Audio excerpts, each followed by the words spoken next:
الحمد لله وكفى والصلاة والسلام على سيد الرسل وخاتم الأنبياء وعلى آله المصطفى وعلى آله المجتبى وعلى آله وأصحابه أجمعين. أما بعد فأعوذ بالله من الشيطان الرجيم. بسم الله الرحمن الرحيم. اليوم أحل لكم الطيبات وطعام الذين أوتوا الكتاب حل لكم وطعامكم حل لهم والمحصنات من المؤمنات والمحصنات من الذين أوتوا الكتاب من قبلكم إذا آتيتموهن أجورهن محصنين غير مسافحين ولا متخذي أخدان ومن يكفر بالإيمان فقد حبط عمله وهو في الآخرة من الخاسرين. آمنت بالله صدق الله مولانا العلي العظيم وبلغنا رسوله النبي الصادق الأمين ونحن على ذلك لمن الشاهدين والشاكرين والحمد لله رب العالمين. درشي اللهم صل على محمد وعلى آل محمد كما صليت على إبراهيم وعلى آل إبراهيم إنك حميد مجيد. اللهم بارك على محمد وعلى آل محمد كما باركت على إبراهيم وعلى آل إبراهيم إنك حميد مجيد. سورۃ المائدہ کا پہلا رکوع چل رہا تھا. آیت نمبر 5 آپ کے سامنے تلاوت کی گئی ہے. یہ چھٹا پارہ ہے اور پہلا پاؤ ختم ہو رہا ہے. دعا فرمائیں کہ اللہ رب العزت سننے سنانے کے بعد، سمجھنے سمجھانے کے بعد ہم سب کو عمل کرنے کی توفیق نصیب فرمائے. گزشتہ آیات کے اندر اللہ رب العزت نے اہل ایمان کے لیے حرام شدہ اشیاء کو بیان فرمایا ہے اور ساتھ ساتھ تکمیل دین اور اتمام نعمت کی خوشخبری بھی سنائی ہے. اور شکاری حضرات کے لیے جو شکار کے قوانین ہیں ان کو بھی یہاں بیان فرمایا ہے کہ شکار کر کے آپ جانور کھا سکتے ہیں، لیکن اس کا قانون یہ ہے. آج کی آیت کے اندر اللہ رب العزت نے فرمایا، کیونکہ جناب رسول اللہ صلی اللہ علیہ وسلم سے سوال کیا گیا کہ ہمارے لیے کون سی چیزیں حلال ہیں، تو قرآن مجید نے جناب رسول اللہ صلی اللہ علیہ وسلم کے ساتھ سوال کیا ہوا جو تھا اس کا جواب قرآن مجید نے یہاں دیا. گزشتہ آیت کے اندر بھی اور آج اس کی تصریح دوبارہ فرما دی. الیوم احل لکم الطیبات، آج کے دن اور آج کے دن کے بعد تمہارے لیے پاکیزہ چیزیں حلال ہیں. پاکیزہ چیزیں حلال ہیں، اور پاکیزہ چیزیں بھی دو قسم کی ہیں. ایک یہ ہے کہ جو حرام کے مقابلے میں ہے، جو حرام کے مقابلے میں، ناپاک کے مقابلے میں پاکیزہ ہیں، وہ بھی حلال ہیں. اور ایک پاکیزہ چیزیں وہ بھی ہیں جو انسان کی طبیعت بھی اس کو قبول کرے، اس کے اندر ظاہری بھی اور باطنی بھی کوئی نجاست نہ ہو. بعض چیزیں ایسی بھی ہیں، حلال بھی ہیں، طیب بھی ہیں، اور ان کو مکمل شریعت کے قانون کے مطابق ذبح بھی کیا جائے تب بھی انسان کے لیے وہ حرام ہوتا ہے. کیا مثلا ایک آدمی کی بکری ہے، وہ بالکل اللہ کا نام لے کر صحیح طریقے سے وہ ذبح کرتا ہے، اس کا گوشت کھاتا ہے، ٹھیک ہے. اب وہ صحیح طریقے سے ذبح بھی کی گئی ہے، صحیح طریقے سے دعا بھی پڑھی گئی ہے، حلال بھی ہے، پاکیزہ بھی ہے، لیکن کوئی آدمی اس کا گوشت چوری کر لے، چوری کر کے گھر لے جائے، اس کے لیے تو حرام ہے نا. چوری شدہ گوشت وہ تو نہیں کھا سکتا نا. جانور بھی حلال تھا، پاکیزہ بھی تھا، صحیح طریقے سے ذبح بھی کیا گیا، لیکن اس کا گوشت چوری کیا ہوا تو وہ نہیں کھا سکتا.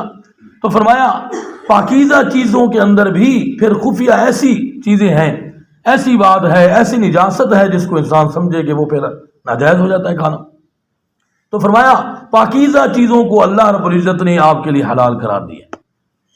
اور فرمایا وَطَعَامُ الَّذِينَ أُوتُوا الْكِتَابَ حِلٌّ لَكُمْ، اور فرمایا اہل کتاب کا طعام. طعام سے مراد تمام مفسرین نے یہ لیا ہے، یہاں سے طعام سے مراد ان کا ذبیحہ ہے. اہل کتاب کے ہاتھ سے ذبح کیا ہوا آپ کھا سکتے ہیں، تمہارے لیے حلال ہے، بشرطے کہ اہل کتاب میں سے کسی ایک آدمی نے اس کو ذبح کیا ہے لیکن اس پر اللہ کا نام لیا ہے. کسی اہل کتاب نے اگر عیسیٰ علیہ السلام کا نام لے لیا، کسی نے یہودی نے عزیر علیہ السلام کا نام لے لیا ذبح کرتے وقت، کیونکہ ان کے اندر بھی شرک آ گیا ہے نا، تو فرمایا پھر وہ حلال نہیں ہوگا۔ تو فرمایا اہل کتاب یہودی اور عیسائی اس کا ذبیحہ آپ کے لیے حلال ہے بشرطے کہ وہ اللہ کا نام لے، کیونکہ اللہ کا نام لینا پہلی شرط ہے، وَاذْكُرُوا اسْمَ اللَّهِ عَلَيْهِ، اللہ کا نام لیا جائے اس کے بعد۔ اور فرمایا وَطَعَامُكُمْ حِلٌّ لَّهُمْ، اور تمہارا کھانا بھی، تمہارا ذبیحہ بھی ان کے لیے حلال ہے۔ تمہارا ذبیحہ تو ویسے بھی حلال ہے کیونکہ تم پاکیزہ چیزوں کو پسند کرتے ہو اور تمہارے اندر کوئی شرک والی بات نہیں ہے، اللہ کا نام لے کر ذبح کرتے ہو، لہذا اگر تمہارے اندر بھی کسی جگہ پر شرک آ جائے، اللہ کے علاوہ غیر اللہ کا نام لیا جائے مسلمانوں کے اندر بھی، تو فرمایا پھر تمہارے لیے بھی حرام ہے، ان کے لیے بھی حرام ہے، وہ تو حرام ہو گیا۔ کسی چیز پر بھی غیر اللہ کا نام لے لیا جائے، وہ پاکیزہ بھی تھی، وہ حلال بھی تھی، لیکن وہ اللہ کا نام نہ لینے پر وہ حرام ہو گئی۔ اس کا واقعہ میں نے آپ کو پہلے سنایا تھا۔ تو فرمایا والمحصنات من المؤمنات، ایک یہ ہے یہاں جو یہ بتایا گیا اہل کتاب کا ذبیحہ جائز ہے، اس کے اندر ایک بات یہ بھی یاد رکھنا، جو یہودی ہے یا عیسائی ہے اہل کتاب میں سے، یا تو وہ نسلی طور پر یہودی اور عیسائی ہو، اس کا ذبیحہ جائز ہے، یا وہ ہندو سکھ سے جو یہودی اور عیسائی ہوا ہو اس کے ہاتھ کا ذبیحہ جائز ہے۔ اگر کوئی آدمی اسلام کو چھوڑ کر یہودی ہو گیا ہے، اسلام کو چھوڑ کر عیسائی ہو گیا ہے، وہ پھر یہودی نہیں، وہ مرتد ہے، مرتد کا ذبیحہ بھی جائز نہیں ہے۔ حضرت شیخ الہند رحمۃ اللہ علیہ، حضرت شیخ الاسلام مولانا شبیر احمد عثمانی رحمۃ اللہ علیہ یہی بات لکھی ہے، بلکہ شیخ الہند تو یوں لکھا ہے وہ ملحد ہے اور ملحد کا ذبیحہ بھی جائز نہیں ہے، مرتد کا ذبیحہ بھی جائز نہیں ہے۔ اگر وہ یہودی بھی نسلی تھا، عیسائی بھی نسلی تھا، یا کسی اور غیر مسلم سے وہ یہودی اور عیسائی ہوا ہے، اہل کتاب ہو گیا ہے، اس کا ذبیحہ جائز ہے۔ مسلمان سے یہودی ہوا ہے، عیسائی ہوا ہے، وہ مرتد ہے، اس کا ذبیحہ جائز نہیں۔ اور ساتھ ساتھ یہ فرمایا والمحصنات من المؤمنات والمحصنات من الذین اوتوا الکتاب من قبلکم، اور فرمایا پاک دامن عورتیں اگر مومنات میں سے ہیں وہ تمہارے لیے حلال ہیں، ان کے لیے شرط یہ ہے کہ آپ ان کو جو ہے ان کا حق مہر دیں گے اور ان کے ساتھ آپ نکاح کریں گے، وہ تو آپ کے لیے حلال ہیں، آپ ان کے ساتھ نکاح کر سکتے ہیں۔ والمحصنات من الذین اوتوا الکتاب من قبلکم، اور فرمایا وہ پاک دامن عورتیں جو اہل کتاب میں سے ہیں، آپ ان سے بھی نکاح کر سکتے ہیں، یعنی یہودی عورت سے، عیسائی عورت سے مسلمان نکاح کر سکتا ہے۔ لیکن فرمایا کہ حضرت عمر رضی اللہ تعالیٰ نے فرمایا اہل کتاب عورت سے مسلمان نکاح کر سکتا ہے، مسلمان عورت سے اہل کتاب نکاح نہیں کر سکتا، جائز نہیں ہو۔ کیوں؟ فرمایا کہ جب کوئی یہودی اور عیسائی عورت مسلمان کے نکاح میں آ جائے، وہ مسلمان کے گھر میں آئے گی تو وہاں وہ دیکھے گی موسیٰ علیہ السلام کی وہاں بھی عزت کی جاتی ہے، ان کا احترام سے نام لیا جاتا ہے، عیسیٰ علیہ السلام کا نام بھی احترام سے لیا جاتا ہے۔ یہاں اس کو ذہنی کوئی کوفت نہیں ہوگی کہ وہ جس نبی کو مانتی ہے اس کی یہاں بے ادبی ہوتی ہو، ایسے نہیں ہے، مسلمان تو ہر نبی کی عزت کرتا ہے۔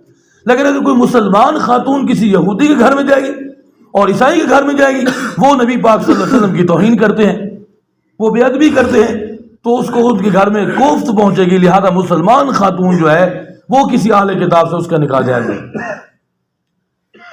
لیکن اب جو مفسرین نے فرمایا ہے وہ فرماتے ہیں کیونکہ اب یہودی اور عیسائی خود یہودی اور عیسائی نہیں رہے،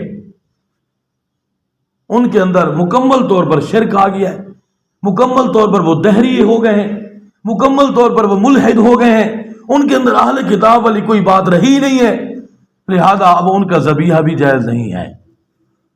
اب ان کا ذبیحہ متفقہ طور پر یہی فیصلہ ہے مفسرین اور فقہا کا کہ اب ان کا ذبح کیا ہوا ویسے ہی جائز نہیں۔ شیخ الہند رحمۃ اللہ علیہ جب جیل میں تھے تو انہوں نے اس وقت برطانیہ کی حکومت تھی اور انہوں نے فرمایا تھا کہ میں کسی عیسائی کا، کسی اہل کتاب کا ذبیحہ نہیں کھاؤں گا، اور انہوں نے اس بات پر بہت احتجاج کیا۔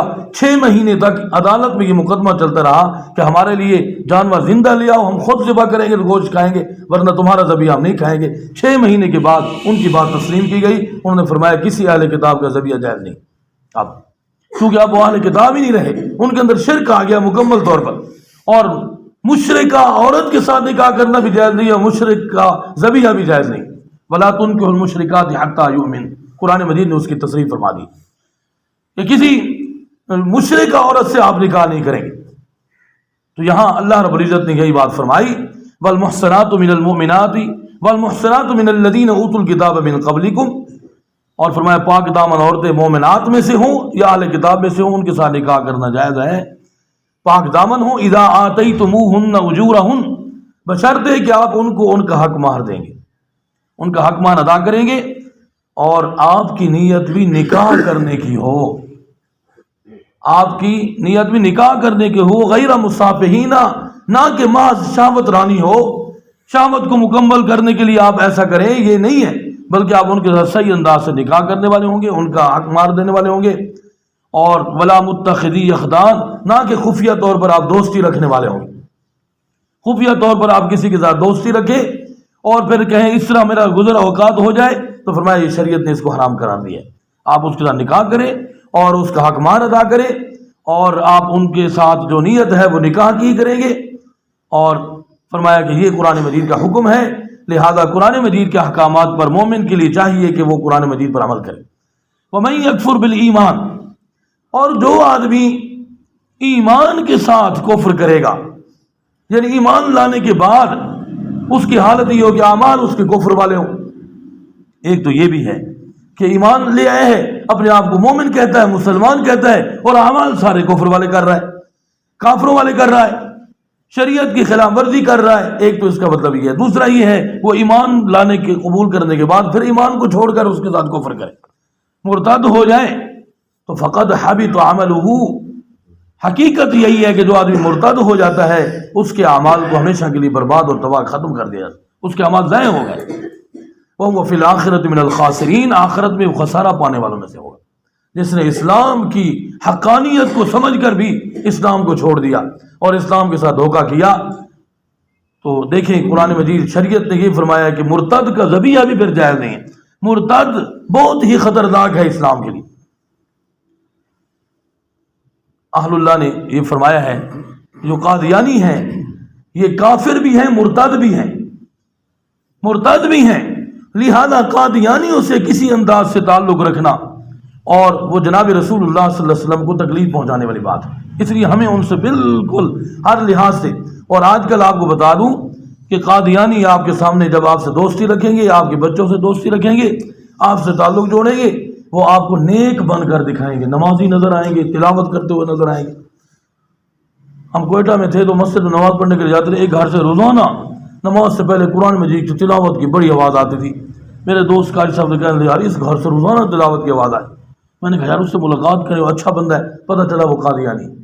دیکھیں وہ تلاوت بھی کرتے ہیں، وہ نماز بھی، آپ کو بڑے نیک بن کے، وہ آپ کو باپردہ ان کی خواتین بھی نظر آئیں گی، وہ خود بھی بڑے آپ کو اخلاق دکھانے کی کوشش کریں گے، آپ کو قائل کرنے کے لیے۔ یہ سارے ان کے دھوکے ہیں اس وقت، اور اس وقت قادیانیت ہر طرف عروج پا کر وہ مسلمانوں کے اندر جو ہے وہ اندر داخل ہو رہے ہیں، اور مسلمانوں کے ایمان کو خراب کرنے کی ہر طرح کی کوشش کی جا رہی ہے۔ بالخصوص اس بات پر محنت ہو رہی ہے کہ مہنگائی زیادہ ہو گئی ہے، بے روزگار جو لوگ ہیں، پریشان ہیں، ان کو کسی انداز سے تعلق بنا کر قادیانی بناؤ، ان کے گھروں کے اخراجات دو، ان کو اپنے پاس نوکری دے دو، اور ان کے ساتھ نوکری نہ دو تعاون کر دو، ان کو اپنے پاس بلاؤ، پھر ان کا ایمان خراب کرو، ان کو قادیانی کرو۔ تھر پار کر سندھ کے علاقے میں جہاں غربت زیادہ ہے، اس وقت ہمارے علماء بار بار بیان دے رہے ہیں، وہاں قادیانیت بڑی کام کر رہے، خفیہ طور پر قادیانی لوگوں کو بنانے کی کوشش کر رہے۔ تو یہ بھی ایک منصوبہ ہے مہنگائی زیادہ کرنے کا، کہ مہنگائی زیادہ کرو، غریب زیادہ ہو جائے، بے روزگار زیادہ ہو جائے، پھر ان کو قادیانی بناؤ۔ اس پر بھی محنت ہو رہی ہے، لہذا ہم اپنے ایمان کی خاطر بھوکے تو مر جائیں گے، لیکن کسی قادیانی سے 1 روپیہ لینے کے لیے، اس سے تعلق جوڑنے کے لیے ہم بالکل تیار نہیں ہوں گے۔ ہم آقا نامدار صلی اللہ علیہ وسلم کی محبت میں قربان ہونے کے لیے تیار ہوں۔ مومن کا شیوہ بھی یہی ہے کہ وہ اللہ کے رسول صلی اللہ علیہ وسلم کی محبت میں ہر چیز قربان کر دے، لہذا ہر جگہ پر ہم نے قدم پھونک پھونک کر رکھنا ہے تاکہ ہمارے ایمان کی حفاظت ہو جائے۔ کائنات کے اندر اللہ کے نزدیک سب سے زیادہ قیمتی چیز ایمان ہے، یاد رکھنا۔ اگر کوئی آدمی پوری روئے زمین کا بادشاہ بھی بن گیا ہے، اس کے پاس ایمان نہیں ہے تو اس کی کوئی حیثیت نہیں۔ اور اگر کسی پوری روئے زمین کا بادشاہ ہے، پوری روئے زمین پر اس کی حکومت ہے، جنت کے اندر اس کو 1 قدم رکھنے کی تو دور کی بات ہے، جنت کی ہوا بھی نہیں لگے گی۔ یہ مومن کے لیے خوشخبری ہے کہ جنت اس کے لیے بنائی گئی. وہ غریب بھی ہے, اس کے بعد کھانے کا کچھ نہیں, اس کے بعد پینے کا کچھ نہیں, اس کے بعد انتظام نہیں, وہ بیچارہ غربت کے ساتھ زندگی بسر کر رہا ہے, لیکن ایمان کی وجہ سے وہ جنت کا مالک ہے. یہ کتنی بڑی بات ہے, یہ کتنی بڑی خوشخبری ہے. ہمیں اپنے ایمان کی مکمل طور پر حفاظت کرنی ہوگی. اللہ تعالیٰ قرآن مجید کی محبت اور اس کی تلاوت اور عمل کرنے کی توفیق نصیب فرمائے. وآخر دعوانا